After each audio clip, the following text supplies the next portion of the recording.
Lundi soir, de nombreux citoyens se sont présentés au conseil municipal d'Austin pour partager leurs inquiétudes concernant des travaux de déboisement qui ont été réalisés entre le chemin Galvin et la rue du Lac-des-Citelles.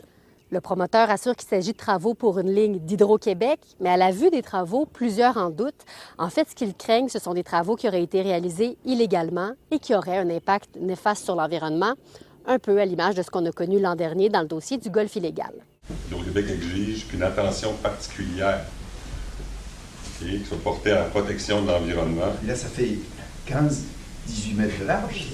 Oui, je suis d'accord. C'est incroyable. Vous devez vous mettre les yeux dans les dossiers puis de, entre guillemets, là, driver un petit peu l'administratif. Yes. Puis je vous laisse. Des travaux de déboisement majeurs, des sols dégarnis, pour des raisons qu'on ne comprend pas vraiment. Ce terrain-là, ici, là, il donne en plein dans les bassins versants. Ici, cette partie-ci, dans le bassin versant du Lac-des-Citelles, qui est juste à côté. Donc, le déversement a déjà commencé, là, en passant. À chaque fois qu'il pleut, là, c'est déjà en chemin vers le Lac-des-Citelles. L'autorisation qui a été donnée à Hydro-Québec, c'est pour une servitude de passage de ligne électrique qui prévoit du déboisement. Bien, nécessairement, Hydro-Québec passe une ligne électrique, doit pouvoir déboiser. Alors, ça le permet. Dans quelle mesure la personne est allée au-delà de ce qui est permis, c'est ce qui nous reste à déterminer. Nous, on déplore l'attentisme qui fait qu'on se trouve devant un fait accompli. Comme c'est arrivé au golf, comme c'est arrivé il y a 3 ans. Les gens sont inquiets, puis je les comprends. Mais des fois, on a tendance à mal interpréter la réglementation, mal interpréter des limites de la réglementation. Donc... Ici, à l'entrée du développement, j'ai rencontré le promoteur Stephen Patterson, qui n'a pas souhaité m'accorder d'entrevue à la caméra, mais il assure que les travaux sont faits à l'intérieur du cadre réglementaire d'Hydro-Québec, qu'il a fait faire une étude par un biologiste et qu'il est en communication avec le ministère de l'Environnement. Il souligne toutefois que certains résidents semblent utiliser l'environnement comme prétexte pour justifier du pas dans ma cour. C'est ça. C'est une question de voisinage, puis tout le monde, puis je le comprends, personne n'aime voir son voisinage changer, là.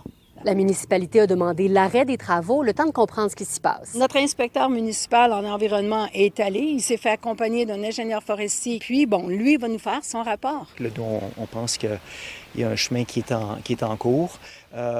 C'est déjà arrivé avant. Ce que craignent les gens, c'est que ce soit plus qu'un passage d'Hydro-Québec, mais bien un nouveau chemin qu'on soit en train de créer pour, d'une part, le promoteur immobilier, mais aussi parce que la municipalité a déjà parlé de la nécessité d'avoir une deuxième sortie pour désenclaver les quartiers.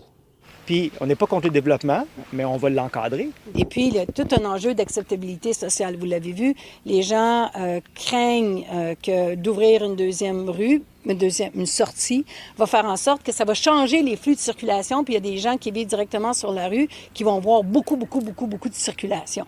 C'est vraiment ce qui les inquiète. Plus le fait que ce promoteur-là, en vertu de nos règlements, avait le droit, jusqu'à ce qu'on modifie le schéma d'aménagement, de faire un développement. C'est quand même un domaine écologique, puis c'est assez effrayant de couper des arbres comme ça. On aimerait bien être informé de la suite des choses. Pas parce que on ne peut pas rien faire, c'est pas notre terrain, là, mais au moins savoir qu'est-ce qui nous attend. À Austin, Fanny Lachance-Paquette pour Nouveau Info.